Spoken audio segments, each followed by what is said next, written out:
ACTA, Anti-Counterfeiting Trade Agreement. The name is misleading. The original idea of ACTA is to internationally protect intellectual property. It's supposed to help prevent product and trademark counterfeiting, like fake copies of expensive goods, misusing trademarks, like using a well-known car brand on tampons, for example making General Motors tampons. It will safeguard research investments in development of products, e.g. medical patents or pharmaceutical products. It's also supposed to support artists and journalists and allow them to produce higher quality work and internationally harmonise copyright laws. Sounds great, doesn't it? But there's a twist. The Oxford English Dictionary defines a counterfeit as, quote, a fraudulent imitation of something else. But when a file is copied on the internet, it is exactly the same as the original, not an imitation, and it is not stolen since the original is not removed. The information is simply being shared free of charge, so counterfeiting has nothing to do with it. Let us explain. Intellectual property is never really defined within ACTA. It could mean trademarks, or it could mean any idea or information which later could be copyrighted, restricted and criminalised. This will have a tremendous effect on the internet as we know it. The actual ACTA text covers a huge range of topics and is very complex and hard to grasp, so we will explain what happens on the internet in a hypothetical real-world analogy. Imagine paying for a cookery course. During this course you learn how to cook some really tasty fried chicken. Then you return home and teach the recipe to your wife. But here's the catch. According to ACTA, you are now both criminals since you shared that information for free when only you had paid to learn it. The ACTA regulations are clear.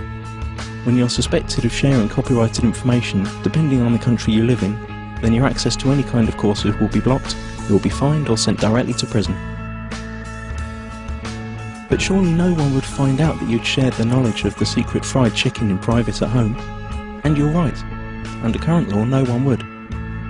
But ACTA deals with this through excessive surveillance. All your communication will be monitored, and not only yours. Your family, your friends will all be observed, just in case. But you don't need privacy, civil rights or liberties, because you have nothing to hide, do you? Now that you know the principle, let's see how it will be applied on the internet when ACTA comes into effect. You can imagine your internet connection like a conveyor belt running in two directions. Along the conveyor belt, packets of data are coming in and going out of your computer. Under ACTA, ISPs, the company you pay for access to the internet, will be forced to open up and inspect every single data package you send or receive to look for copyrighted information. Send or receive copyrighted info several times and you could be disconnected from the internet or face criminal charges. That means if you send an MP3 to your friend through an instant messenger, upload a video of a party which played copyrighted music, or quote a copyrighted newspaper article in an email, you're gone.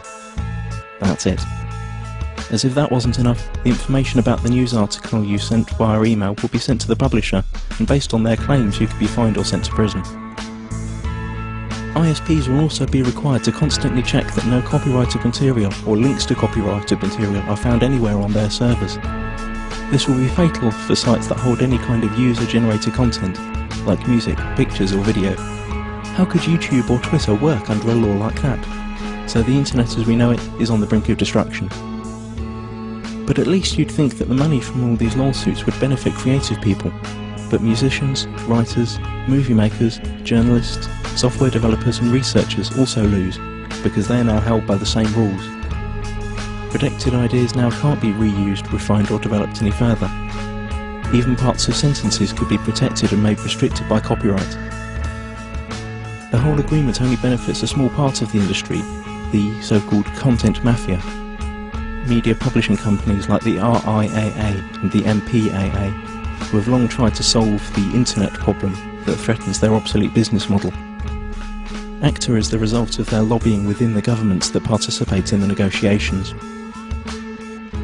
Latest leaks indicate that techniques that bypass the planned content filter and blocking infrastructure will also be made illegal. And the worst thing? It's all done in secret. If you're European, it's even being done by people who haven't been elected by the public. You've already seen where this is heading on YouTube. Videos are unavailable in certain geographical areas.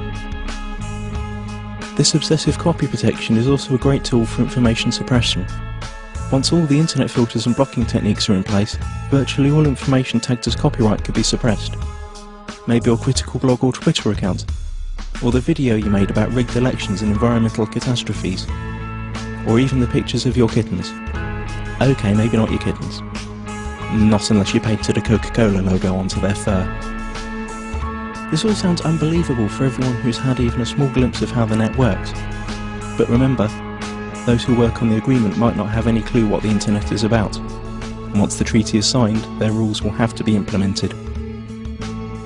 The consequences we have to deal with are internet censorship, restricted freedom of speech, loss of net neutrality due to the restrictions of the use of certain protocols, total surveillance of all your online activities, loss of freedoms and restriction of civil rights, punishment like losing your internet access, and we will gain nothing.